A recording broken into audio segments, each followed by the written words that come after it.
Alright, you're going to have to pardon some of the noise and the mess. I got a roast cooking over there and the dishes rolling. But I need to make an OBT enclosure pronto. My OBT has outgrown her enclosure just a bit, and she's pretty much ready to fight whenever it opens up, which isn't very fun. But as a baboon, she's more of a burrower, so the traditional ornate enclosure I make isn't really going to do a good job. So what I'm going to actually start out with is just a 10-gallon tank here, and I've got a piece of firm, heavy, stout plexiglass, and I'm just going to set this along the bottom. I'm going to attach some fake foliage to it, and I got kind of an assortment here, because obviously if I planted any real foliage, she's just going to web all over it and kill everything. And probably some of it will be, sticks and branches set up as well. That way I can have everything coming up out of the bottom with no obstructions for her burrowing, and I can let her web up on everything she wants without having just like a flat, boring enclosure. And then there'll be nothing really to mold or go bad, although if she's dry enough, it's not really an issue. So first step, we'll start with this little piece of plexiglass, and we're going to score the heck out of it with this guy, and we'll come back on the next step. So now that I've scraped the absolute hell out of this so the glue will stick to it well, I'm going to take some of the foliage and I'm going to decide, how tall I want it. Obviously I can't just do that and have it be 10 inches higher than the enclosure, so obviously whatever's sticking out is going to have to, not be too tall. And so we'll reposition everything, glue it, see what we want, and see how everything comes out when we come back. Alright, so it's nothing fancy, but this is what we came up with. This should at least give us some foliage sticking out of the substrate for her to web on without having to have any sort of obstructions to block her burrowing, which she does seem to really enjoy. So I think we'll call that good on the foliage, and we'll save these for later projects. And we'll go ahead and place this in there and place some substrate in. Peel this guy off. It's not every day I use a brand new tank for these.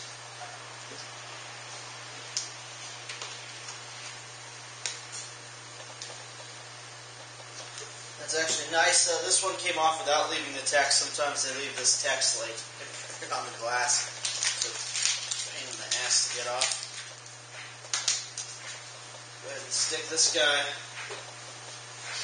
just kind of right in here. She'll like that. And I've got my bucket of substrate down here. We'll just fill it in. Now, your burrowing tarantulas like a little bit more substrate if you actually want them to burrow.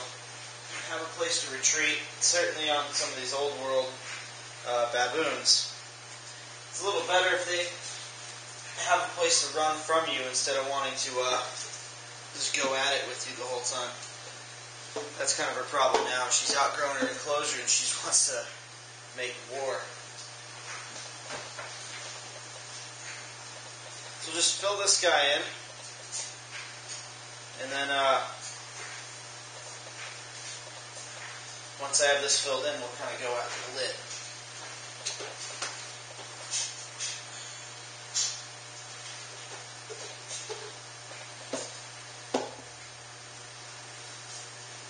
I'm just doing a little at a time to make sure they don't get dry chunks.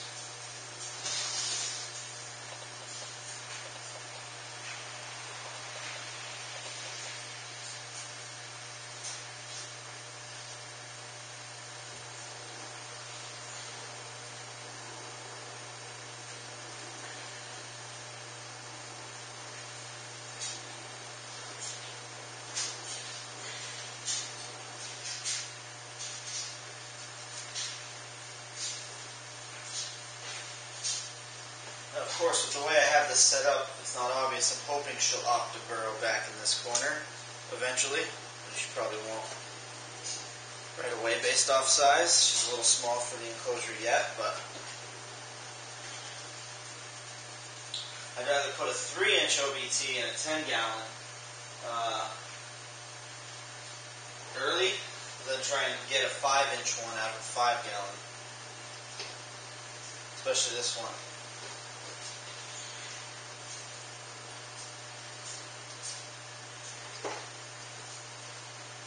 can see this is still warm for breaking it down, so we're getting some pretty rapid condensation on the glass.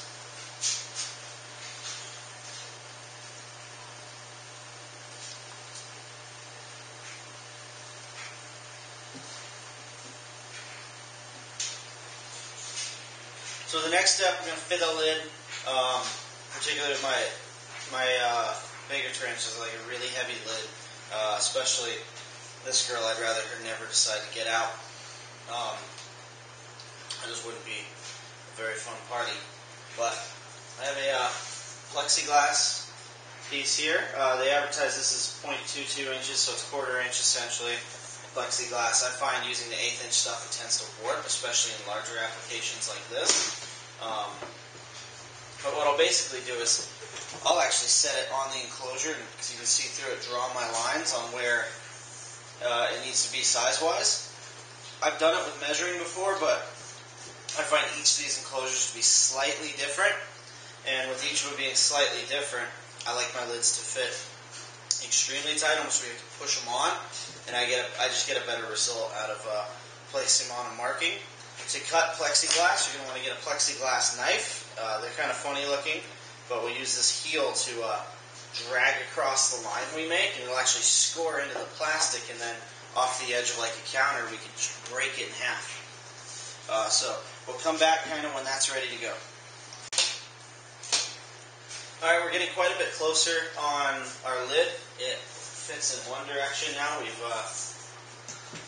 cut it to length. Now we just got to cut the width, which is the easier one to do as we've got more leverage to break it. In the meantime, I'm going to get this transfer underway just because it takes time. And what I'm essentially going to do is I've got her enclosure in the new one. You can see what a size leap we're making. Like I say, we're just doing this once. And I've got just a temp screen lid from Reptiles. Assuming she doesn't come out like ready to fight, we'll have to wait for her to decide to leave her enclosure and go to a little bit distant part of the new one, so you have time to pull it out. You can see her down in there.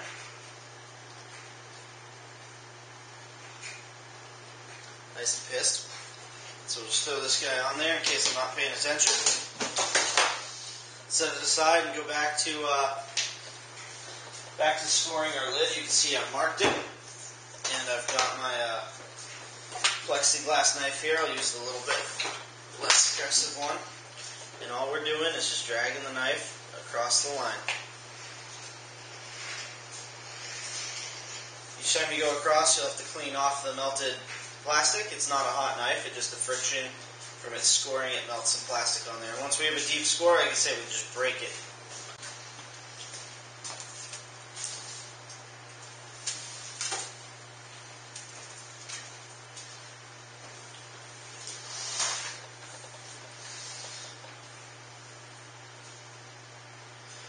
Alright, she hasn't decided to come out yet, but we do have our lid cut and fit, which is nice.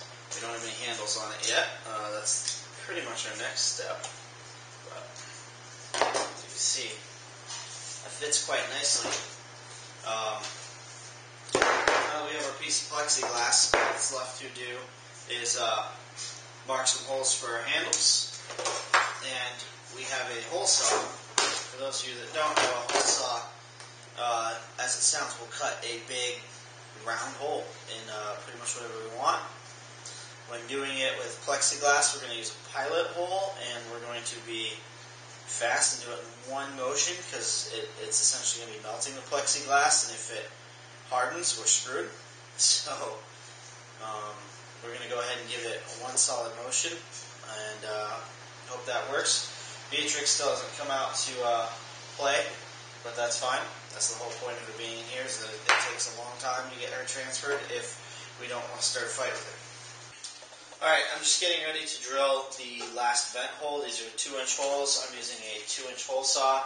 You can pick one up for about $13 at Home Depot. And they're for 2-inch round vents. I have some nice black ones coming for this. But just your big thing with drilling into plexiglass is not to stop.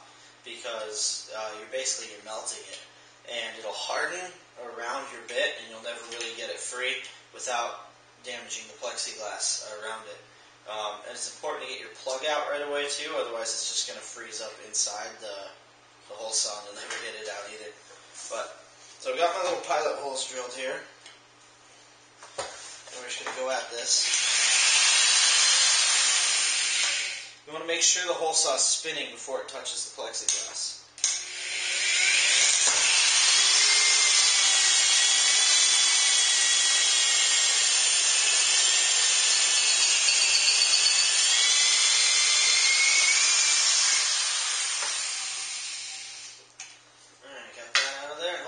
Still warm. It's going to pop out for us. It's getting a lot closer. Come on, buddy. There we go.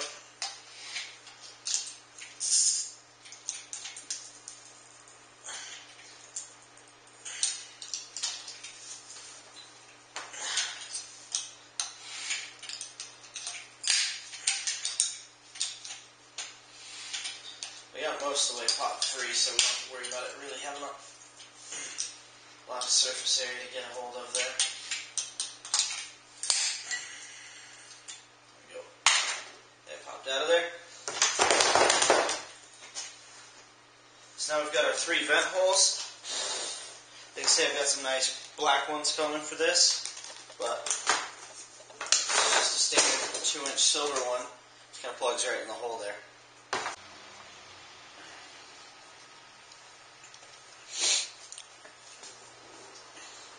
Okay, now that we have vents, we are going to go ahead and place them into the holes using silicone along the edge. Our vents have 4 tabs to fold over, which I think I like better with thinner material. With this thick material, it's going to be hard to use, but I'm going to like the tabs because they lock it in. These are not the best quality vents I've bought, but they seem to be pretty good, and they have a decent rim for silicone, so these will be great. And they just kind of plop right into our holes and give it a little bit of definition. So we're going to use black handles, black vents. Should come out looking pretty decent. Alright, so the enclosure is done. Looks pretty good. Should be big enough to last for a long time. As you can see, it's holding in humidity well enough. She's made herself a little home down there. You can actually kind of see her. And molted since. And this will actually be her first feed since the molt, since she's already coming out at night. We'll see if we can't maybe get her to feed on film. Because, you know, that would be alright.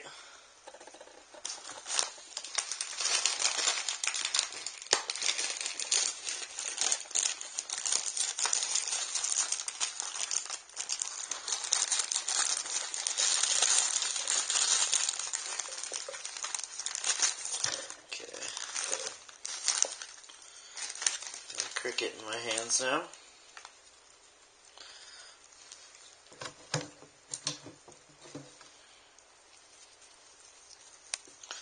And I dropped it.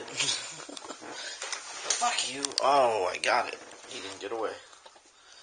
Tried to get under the shelf.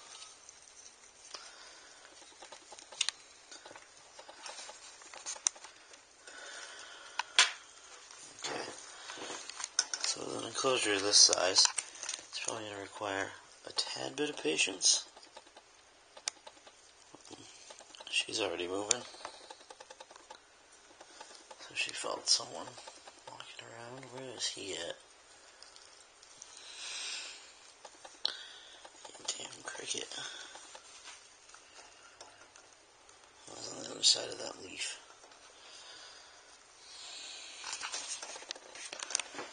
Okay, hopefully I don't miss it while I grab these tongs here.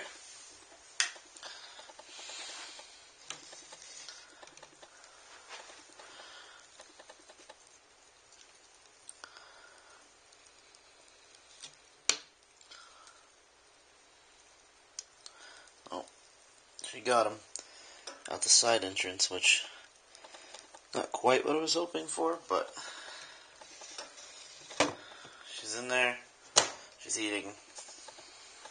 She's as happy as she's gonna get. And she can be in there for a long time.